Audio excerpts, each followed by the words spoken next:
Hello everyone, Anita here. Welcome to another edition to the webinar series by Bharat MD Foundation. Bharat MD Foundation is a parent-led non-profit organization committed to improving the lives of children and families affected by muscular dystrophy, particularly Duchenne muscular dystrophy. Founded by parents who understand these challenges firsthand, the foundation works across awareness, advocacy, and access to care. Our focus on early diagnosis, informed treatment decisions, and long term support for families navigating a complex and often overwhelming journey. We collaborate closely with doctors, hospitals, researchers, government departments, and partner organizations, both nationally and internationally, to strengthen the ecosystem of care. Through medical support program, assistive devices, education initiatives, and community engagement, we aim to reduce gaps and improve quality of life.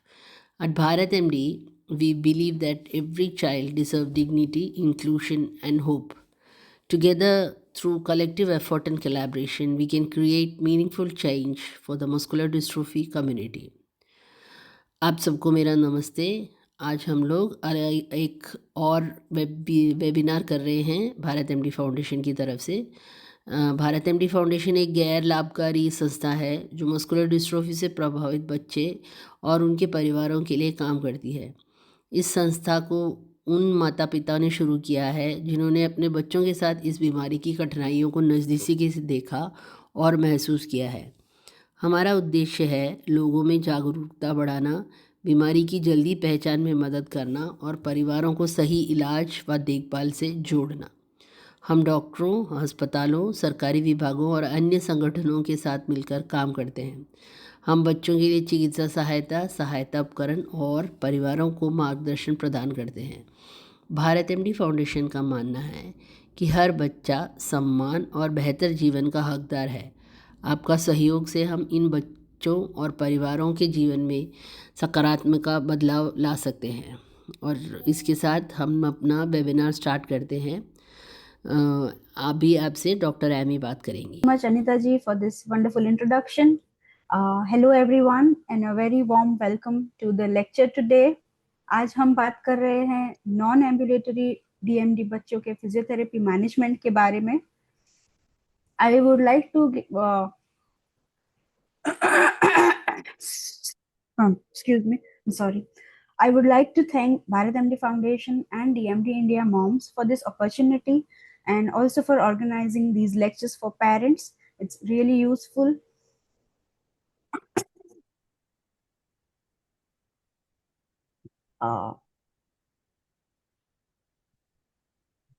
Okay, so a little bit about myself. I am Dr. Ami Karbari Shah. I'm a physiotherapist. I'm practicing since past 17 years and since last 5 years in the DMD field. I am trained in aquatherapy. I'm also a first Curaduation certified physiotherapist for DMD care in India. I am a respiratory muscle trainer and also a wheelchair trainer by World Health Organization. I am practicing in Borivali, Mumbai.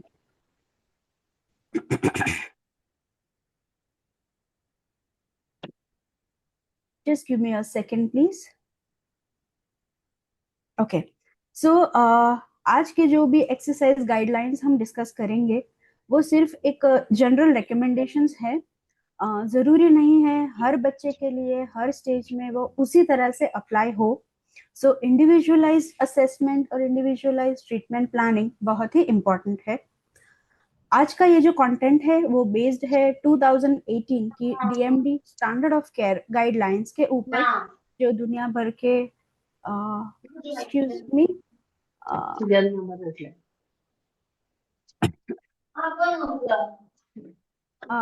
अपने आप को mute करिए please.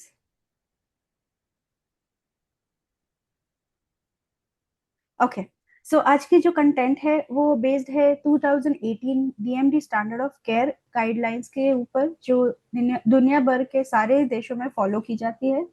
Apart from that, there are suggestions included from PPMD, Cure Duchenne, World Duchenne Organization, and Treat NMD UK.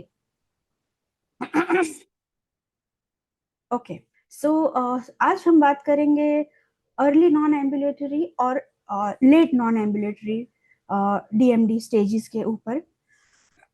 Sorry. हाँ, okay.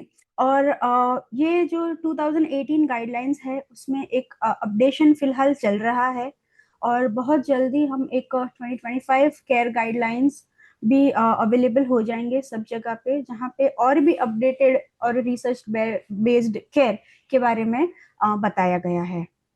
Okay. सो सबसे पहले हम start करेंगे about understanding the disease and the stages.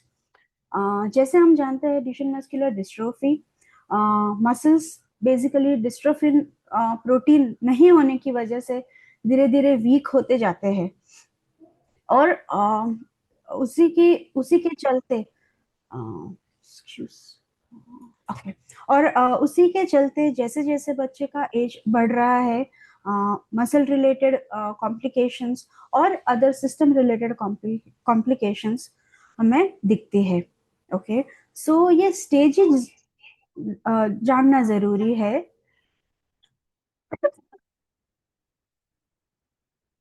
Just a second please.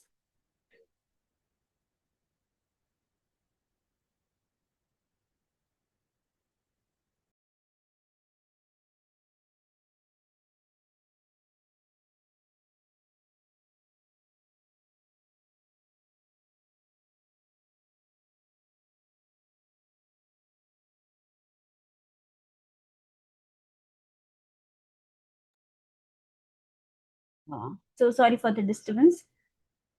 Okay. So ये stages जानना जरूरी है सही मैनेजमेंट के लिए, क्योंकि जैसे जैसे बच्चों का स्टेज चेंज होते जाता है वैसे वैसे हमारे ट्रीटमेंट और हमारे ट्रीटमेंट के गोल्स दोनों चीजें बदलती जाती है। ओके, तो ये हमारे लिए जानना बहुत ही ज्यादा जरूरी है। सबसे पहले है द स्टेज ऑफ ट्रांजिशनिंग।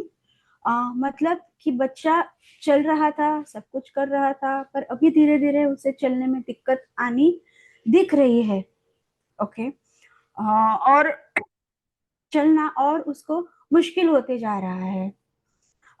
ये एक बहुत क्रूशियल स्टेज है, इसको हमें टाइम पे पहचानना बहुत जरूरी है, और उस हिसाब से हम मैनेजमेंट प्लान को चेंज कर सकते हैं। ये स्टेज है जहाँ पे आगे हम बहुत सारी चीजों के बारे में हमें सोचना स्टार्ट करना पड़ेगा, जैसे कि wheel chair, other assistive devices, modifications and a lot more. But ये स्टेज का फोकस, सॉरी, ये स्टेज का फोकस सबसे पहले होना चाहिए एक्सेप्टेंस के ऊपर। किसी भी पेरेंट या किसी भी बच्चे के लिए ये स्टेज और ये एक्सेप्टेंस इजी नहीं है, कि चलना डिफिकल्ट हो रहा है, व्हीलचेयर बाउंड हम हो रहे हैं। बट अगर हम इसे अच्छे से एक्सेप्ट कर पाएंगे तो हम उससे आगे बढ़ पाएंगे, नहीं तो हम वहीं पे कहीं स्टक हो जाएंगे। सो हमें और हमारे बच्चों को आगे बढ़ने के लिए एक एक्सेप्टेंस लाना बहुत जरूरी है। Next stage is early non ambulatory stage, कि जहाँ पे बच्चा मोस्टली दिन भर व्हील चेयर बाउंड रहता है। ऑल्दो वो थोड़ा सा चल सकता है, थोड़ा सा उठ सकता है, but most of the time he is bound by wheel chair. वो फिर भी आर्म्स को, हाथ को यूज कर सकता है अपने डेली टास्क के लिए। ये स्टेज में हमारा मैक्सिमम फोकस रहेगा स्पाइन के ऊपर और हाथों की स्ट्रेंथ के ऊपर। थर्ड और सबसे लास्ट और सबसे लंबा चलने वाला स्टेज है लेट नॉन एम्बुलेटरी स्टेज, जहाँ पे उन बच्चों को ज्यादा से ज्यादा सपोर्ट की जरूरत लगती है, even for their daily care and breathing. Equipments becomes a very big part of their life, और जो हमारा मैनेजमेंट फोकस है वो शिफ्ट हो जाता है towards comfort, posture and breathing. जरूरी नहीं है कि ये सारे स्टेजेस सारे बच्चों में इसी तरीके से देखे या इसी तरीके से आए। सो कुछ बच्चों में दो स्टेजेस कंबाइन हो सकते हैं, कुछ बच्चे बहुत फास्ट प्रोग्रेस कर जाते हैं, कुछ बच्चे स्लोली प्रोग्रेस करते हैं। सो बेसिकली हम किसी भी दो बच्चे को कंपेयर नहीं कर सकते हैं in terms of this stages. Okay. अभी जब बच्चा ट्रांजिशन होने लगे, क्या साइंस है जो हम एज अ पेरेंट्स या फैमिली सबसे पहले पिक कर सकते हैं। हमारे लिए ये नॉलेज बहुत जरूरी है, क्योंकि यही चीज हम उनकी केयर टीम के साथ भी डिस्कस कर सकते हैं कि ये जो चेंजेस दिख रहे हैं उसको हम कैसे अच्छे से मैनेज कर पाए। जनरली ये 10 से 12 साल के एज में ट्रांजिशनिंग फेज स्टार्ट हो जाता है। Again it is different for everyone and different for every kid. Yes. So इसमें हम क्या देखेंगे कि बच्चा पहले से ज्यादा गिर रहा है, पहले से ज्यादा बार गिर रहा है।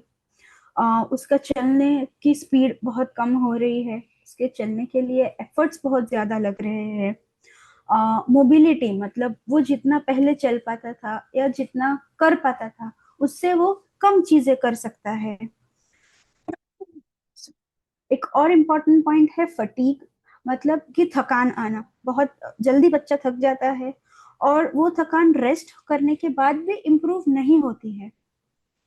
नेक्स्ट हम देखते हैं कि टाइटनेसेस और कॉन्ट्रैक्चर्स, या तो वो नए कॉन्ट्रैक्चर्स बन रहे हैं या फिर एग्जिस्टिंग कॉन्ट्रैक्चर्स है वो धीरे धीरे बढ़ रहे हैं। मतलब कि घुटना पहले थोड़ा सा सीधा हो सकता था, अभी इतना सीधा नहीं हो रहा है, थोड़ा मुड़ के ही रहता है। एल्बो, पहले हाथ पूरा स्ट्रेट होता था, अब एल्बो पूरा स्ट्रेट नहीं हो रहा है। सो ये सारे चेंजेस हम देख सकते हैं। अपार्ट फ्रॉम दैट, चलने के लिए जैसे हमने अभी डिस्कस किया कि मोस्ट ऑफ द टाइम्स उन्हें व्हील चेयर लगता है, क्योंकि वो बिना सपोर्ट के चल नहीं सकते या फिर बहुत स्ट्रेन लेके वो चल रहे हैं। स्पाइन में एक झुकाव सा आने लगता है, या अगर ऑलरेडी आया हुआ है तो वो झुकाव धीरे धीरे बढ़ रहा है और उसको डेली चीजों में भी डिफिकल्टी आ रही है। ये जो स्टेज है वो बहुत ही फास्ट प्रोग्रेस हो जाता है। सो हमें एडवांस में प्लान करना बहुत जरूरी है। ओके। अब हम बात करेंगे कि कौन से मसल्स कौन से स्टेज में सबसे ज्यादा अफेक्ट होते हैं, ताकि हम उसको टाइम पे प्रोटेक्ट कर सके या फिर उसको अच्छे से हम केयर कर सके।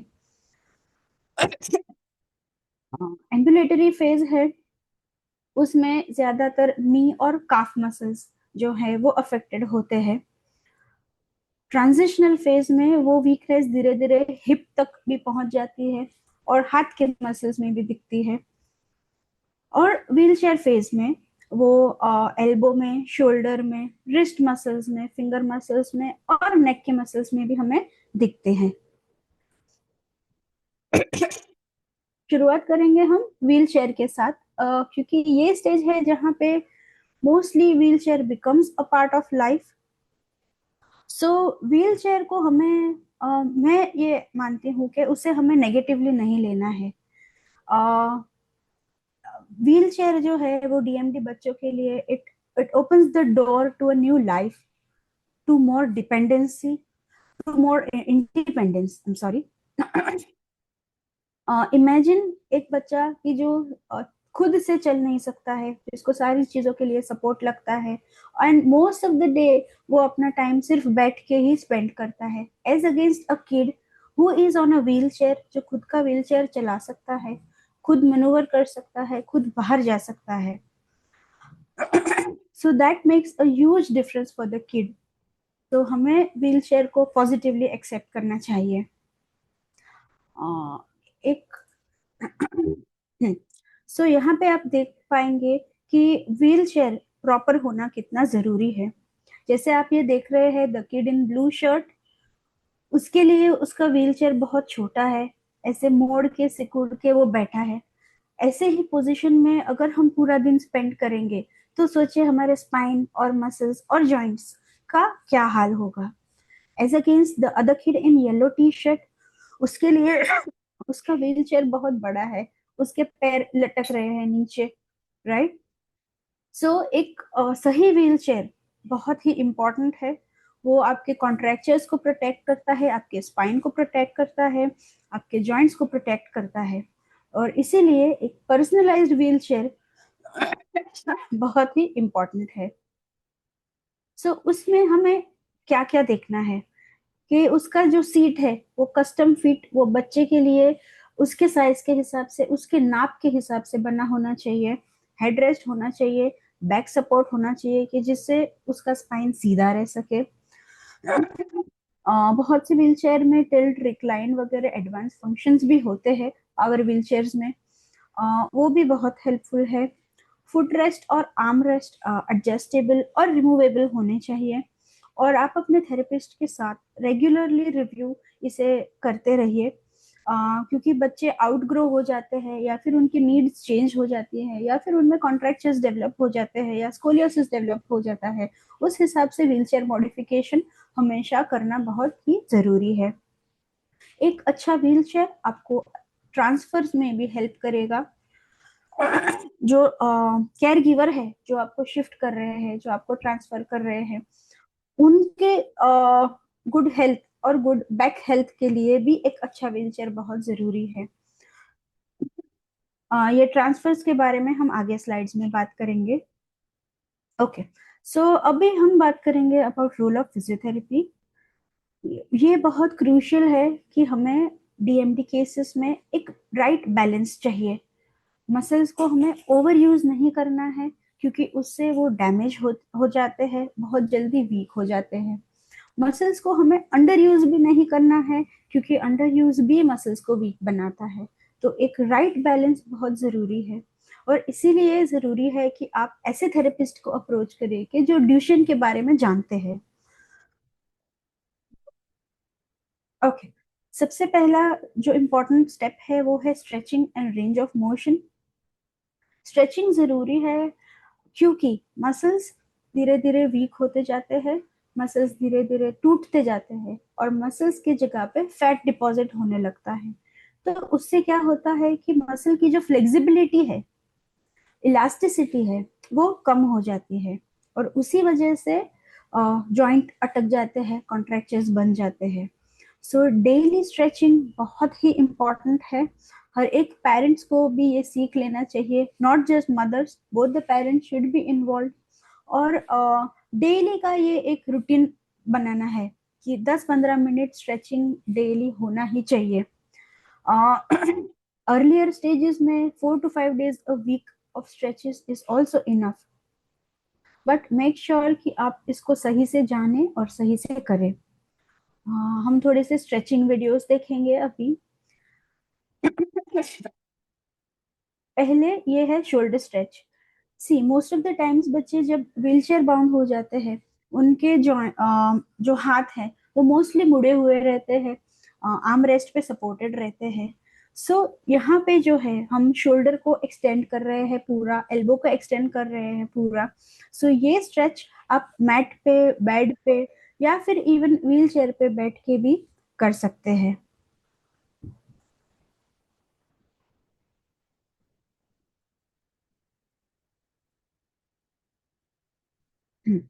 ये जो नेक्स्ट स्ट्रेच हम देख रहे हैं वो एल्बो के लिए है। जैसे कि आप देख सकते हैं कि हमें हाथ को कोनी से सपोर्ट करना है और दूसरे हाथ से धीरे धीरे एल्बो को खींचना है, लंबा करना है।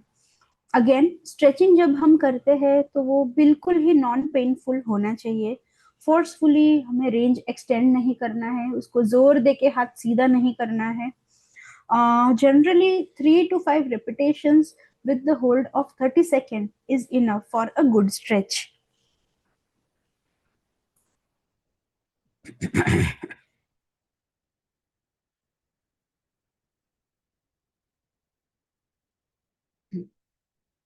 ये है फोरआर्म प्रोनेटर्स, मतलब जो हाथ को हम रोटेट करते हैं, ये वाले मसल्स। हाथ को अगर हमें यूज करना है किसी भी चीज के लिए तो रोटेशंस बहुत जरूरी है। सो व्हील चेयर पे भी वो चीज हमारे लिए बहुत जरूरी है, क्योंकि ज्यादातर बच्चे हाथ का यूज करेंगे व्हील चेयर प्रिपेयर करने के लिए, किसी भी चीज के लिए। सो हाथ बराबर से घूमना चाहिए। ठीक है, तो यहाँ पे जैसे आप देख सकते हैं, अगेन एल्बो पे एक सपोर्ट है और हाथ से जेंटली हमें हाथ को रोटेट करना है इस तरीके से। हाथ पूरा ओपन होना चाहिए, that is important.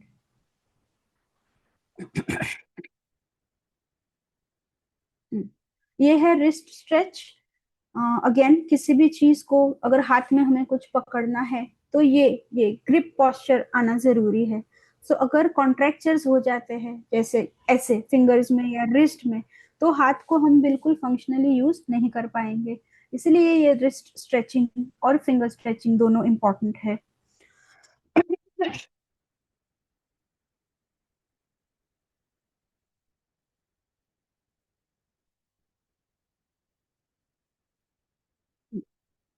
This is about the legs. यहाँ पे हम काफ को स्ट्रेच कर रहे हैं।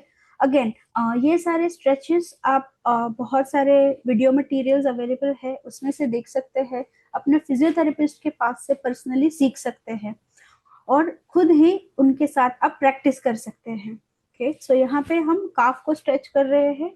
एक हाथ से हमने नी को पकड़ा हुआ है और दूसरे हाथ से हम पंजे को मोड़ने की कोशिश कर रहे हैं।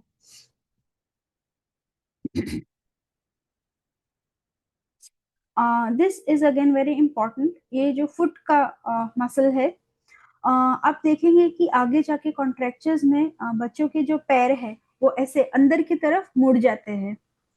सो उसे प्रिवेंट करने के लिए ये स्ट्रेच बहुत इंपॉर्टेंट है। उस इसे हमें बहुत अर्ली स्टेजेस से ही स्टार्ट कर देना चाहिए। सो फुट को हम बाहर की तरफ इसमें खींचेंगे।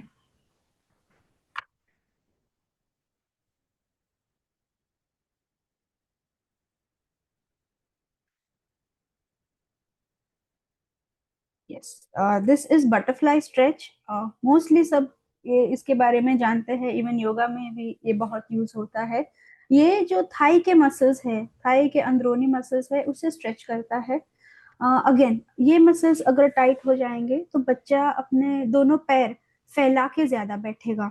नो, वो दोनों पैर नजदीक में नहीं ले पाएगा।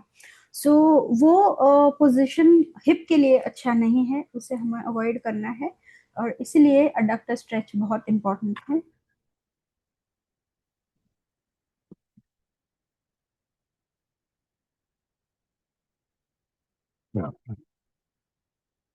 जैसे जैसे ट्यूशन स्टेजेस प्रोग्रेस होते हैं, हिप पे कॉन्ट्रैक्चर्स आना शुरू हो जाते हैं। उसे प्रिवेंट करने के लिए ये दो या तीन तीन हिप स्ट्रेचेस है जो हमें रेगुलरली करने चाहिए।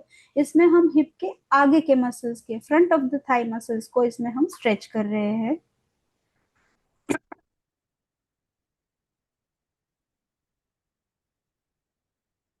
Again, another way of hip stretch, and there is one more way of hip stretch.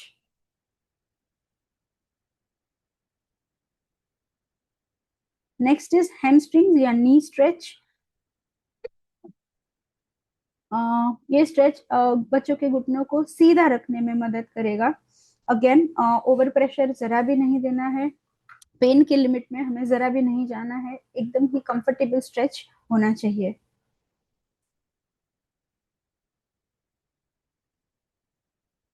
ये सेम स्ट्रेच हम अलग अलग तरीके से कर सकते हैं, जैसे कि बच्चा बैठा है या कुछ और एक्टिविटी कर रहा है तो उसको हम ये पोजीशन में रख के बुक वगैरह कुछ रीड करने दे सकते हैं, मोबाइल फोन यूज करने दे सकते हैं।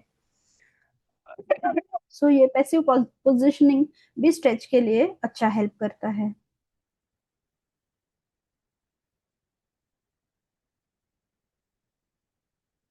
This is a back stretch. Again mat पे आप कर सकते हैं, इसको व्हील चेयर में बैठ के भी कर सकते हैं, जो हम आगे डिस्कस करेंगे।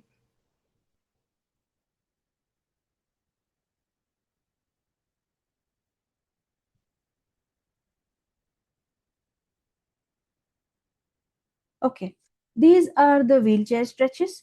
सो जैसे कि आप देख सकते हैं, जो फुट प्लेट है उसे ऊपर उठा लिया है। ओके, सो यहाँ पे आप देखेंगे फीट वो पूरे व्हील चेयर के बेस से लगे हुए हैं, तो यहाँ पे काफ भी स्ट्रेच हो रहा है और हमारा नी भी स्ट्रेच हो रहा है।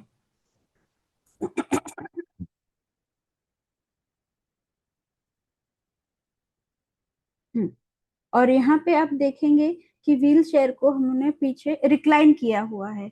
सो ये जो हम हिप स्ट्रेचेस अभी डिस्कस कर रहे थे, ये पोजीशन बैठे बैठे ही हिप को स्ट्रेच कर सकती है। सो व्हील चेयर पर आने के बाद भी पीरियोडिकली ये स्ट्रेचेस हमें व्हील चेयर पे भी कंटिन्यू करने चाहिए, जिससे कि फ्लेक्सिबिलिटी हम अच्छे से मेंटेन कर पाए।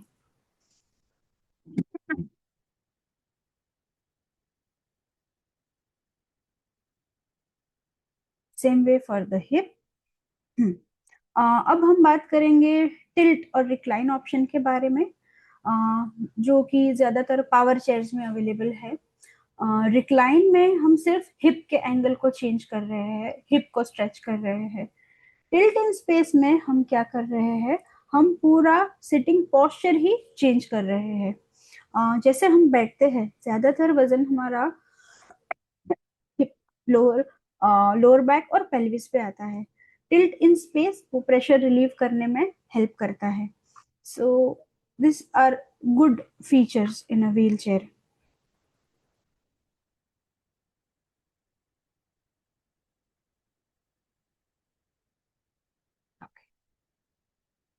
यस, नेक्स्ट हम बात करेंगे असिस्टेड व्हीलचेयर मूवमेंट्स के बारे में।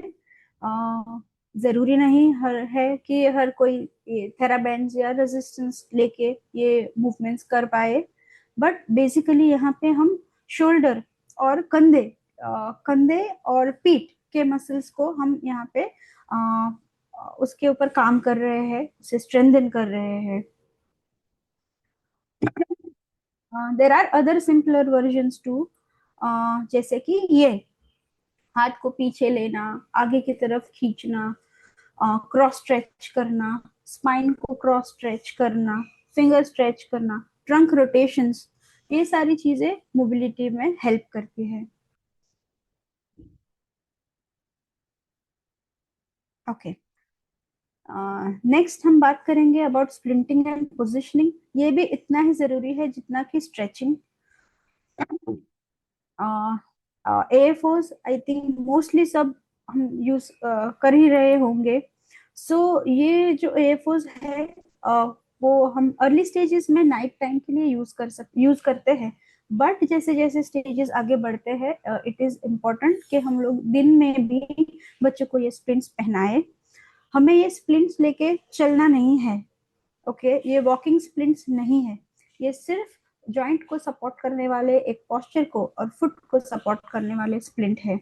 सो अगर बच्चे को चलने में दिक्कत आ रही है, वो चल नहीं रहा है, तो उसको स्प्लिंट लगा के जबरदस्ती से खींच के 5 कदम 10 कदम ऐसे फोर्सफुली चलना नहीं है विद स्प्लिंट्स, बिकॉज वो मसल्स के लिए बहुत डैमेजिंग होता है, बहुत लोड आता है मसल्स पे। इतने ही इम्पोर्टेंट है रिस्ट स्प्लिंट्स। सो ये आपके फिंगर और रिस्ट और हैंड कॉन्ट्रैक्चर्स को प्रिवेंट करते हैं। इसे भी आप नाइट टाइम भी यूज कर सकते हैं, and as per the need दिन में भी हम बीच बीच में रिकमेंड करते हैं।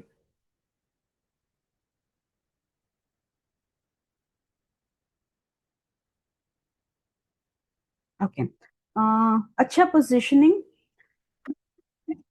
चाहे बच्चा बैठा है या लेटा है या खड़ा रह रहा है, हर एक पोजीशन में उसके जॉइंट्स अच्छे से सपोर्ट होने चाहिए, वजन इक्वली डिस्ट्रीब्यूटेड होना चाहिए। सो लेट अस सी, जैसे कि यहाँ पे आप देख सकते हैं एक बेल्ट है जो पहना हुआ है, राइट। तो जब भी बच्चे बैठ रहे हैं, हम उनको लॉन्ग सिटिंग में ऐसे बेल्ट यूज करके उनको बिठा सकते हैं। उनका स्पाइन अच्छा रहेगा, पेल्विस स्ट्रेट रहेगा, और साथ साथ में नीज और काफ पे भी, एंकल पे भी एक अच्छा सा स्ट्रेच मेंटेन रहेगा। सो आप बैठते वक्त उन्हें ऐसे नी स्प्लिंट्स या सपोर्ट बेल्ट्स यूज करके उनको बैठा सकते हैं। अब जैसे हम यहाँ पिक्चर में देख रहे हैं, अपराइट सिटिंग बहुत इंपॉर्टेंट है, इसके बारे में हम और डिटेल में बात करेंगे। नेक्स्ट इमेज में आप देख सकते हैं कि पैर एकदम वाइड लेग करके बैठे हुए हैं। सो वो पोजीशन बिल्कुल अच्छा नहीं है, वो पोजीशन को हमें प्रिवेंट करना है, उसमें जाने से हमें प्रिवेंट करना है। Next is tummy time on a wedge. आप ऐसे पिलो स्टैक करके या छोटा सा गद्दा या कुछ स्टैक करके, फोल्डेड ब्लैंकेट स्टैक करके थोड़ा सा उनको उल्टा पेट के बल लेटाइए। ये एक अच्छा पोजीशन है जिसमें नी और बैक मसल्स ऑटोमेटिकली एक्टिवेट हो जाते हैं, नी और बैक ऑटोमेटिकली स्ट्रेट होते जाते हैं, और सेम हाथ को भी हम ये पोजीशन में स्ट्रेच कर सकते हैं। A very good posture. So बीच बीच में हमें प्रोन पोजीशंस में भी जाना चाहिए। अगेन अगर हम सीधा लेट रहे हैं, सो पैर मुड़ के ओपन पोजीशन में नहीं होना चाहिए। अगर पैर सीधे नहीं हो रहे हैं तो वहां पे पिलो से सपोर्ट कर दीजिए, बट हमेशा एक सपोर्टेड पोस्चर होना चाहिए। अगर साइड लाइन में लेट रहे हैं तो again a pillow between the legs is important, और एक पिलो आगे की तरफ, जिससे हमारा स्पाइन भी सपोर्टेड रहे। छोटी छोटी चीजें हैं, बट इसको अगर सही तरीके से पहले से ही हम ध्यान में रखें तो हम बहुत अच्छे से कॉन्ट्रैक्चर्स प्रिवेंट कर सकते हैं, टाइटनेसेस को हम प्रिवेंट कर सकते हैं।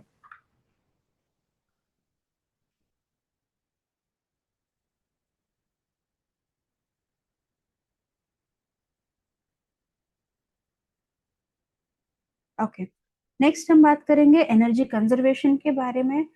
Very very crucial point for dystrophic muscle.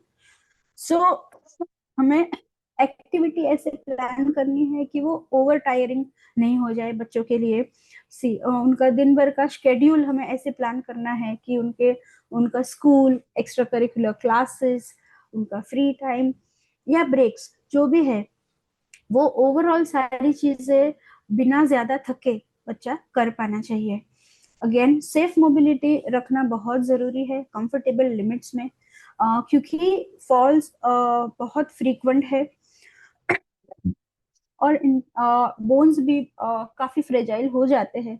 So there is always a risk of fracture.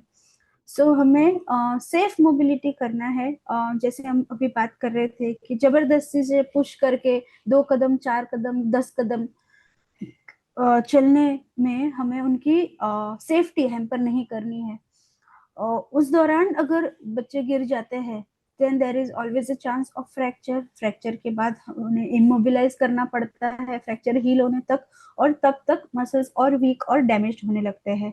सो कभी कभी हम देखते हैं कि बच्चा चल रहा है, सपोर्टेड वॉकिंग वगैरह है, and there is a fall, but उसके बाद उनका चलना बिल्कुल ही बंद हो जाता है।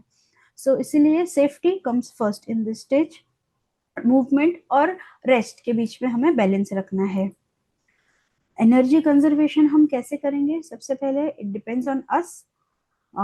एक्टिविटी हमें अच्छे से प्लान करना है, उनको इनफ टाइम देना है हर एक चीजों के लिए, और रश नहीं करना है। हमें उनके फटीक पॉइंट्स और लिमिट्स को जानना है। बच्चों को खुद भी कॉन्शियसली अवेयर कराना है कि वो अपनी लिमिट समझे और वहीं पे रुकना सीखे। ज्यादा उनको ब्रेक्स देने हैं हर एक एक्टिविटी में। एक अच्छा डाइट, वेट और हाइड्रेशन मेंटेन रखना है। Regular calcium, vitamin D3 and antioxidant supplements भी बहुत हेल्प करते हैं। उसके अलावा एक और चीज that is very relaxing and very helpful is warm bath with Epsom salt or magnesium oil or sea salts. Very relaxing and soothing for the kids. So दिन में हम एक आध बार रात में उनको ऐसे वार्म बाथ दे सकते हैं। That really helps relax the muscles. Next हम बात करेंगे gentle movement options like aquatherapy. Warm water exercises is the best way to keep the mobility for a long time. पानी में जब हम जाते हैं तभी there is no gravity under water. Muscles के लिए बहुत इजी हो जाता है मूव करना, काम करना, एफर्ट्स डालना। सो जहाँ पे भी पॉसिबल हो, particularly for this transitioning and non ambulatory stages, कि जहाँ पे भी पॉसिबल हो हमें aquatherapy sessions at least once a week अगर हो पाए, that would really give good results in the long term. Adaptive yoga, breathing exercises, tai chi style slow gentle movements and assisted cycling, ये सारी चीजें हैं जिसे हम इनकॉर्पोरेट कर सकते हैं एक्सरसाइजेस में। Yes. Now we'll continue with wheelchair positioning and safe transfers. Wheelchair पे पोजीशन हमारा कैसे रहना चाहिए इज रूल ऑफ 90-90-90। हिप है वो 90 डिग्री पे स्ट्रेट रहना चाहिए, स्पाइन स्ट्रेट बैलेंस्ड रहना चाहिए। give me a moment। जैसे कि आप यहाँ पे देख सकते हैं, स्पाइन पूरा ही सपोर्टेड है, पेल्विस मतलब हिप वो पूरा ही स्ट्रेट है, थाई हमारा स्ट्रेट है, एंकल सपोर्टेड है, और नी ज्यादा मुड़ा हुआ भी नहीं है, ज्यादा सीधा भी नहीं है। और दूसरा, फुट हमेशा फुट रेस्ट पे सपोर्टेड है, and there is always a pillow और अ वेज बिटवीन द थाइज, कि पैर एकदम नजदीक भी नहीं आने चाहिए और बाहर भी नहीं गिरने चाहिए।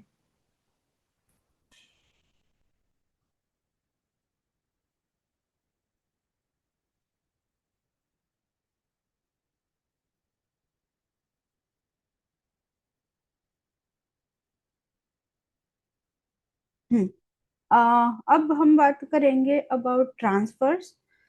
अगेन ट्रांसफर सीखना जरूरी है, बिकॉज सबसे पहले कि मैक्सिमम फॉल्स जो होते हैं ये स्टेज में, वो ड्यूरिंग ट्रांसफर्स देखे गए हैं।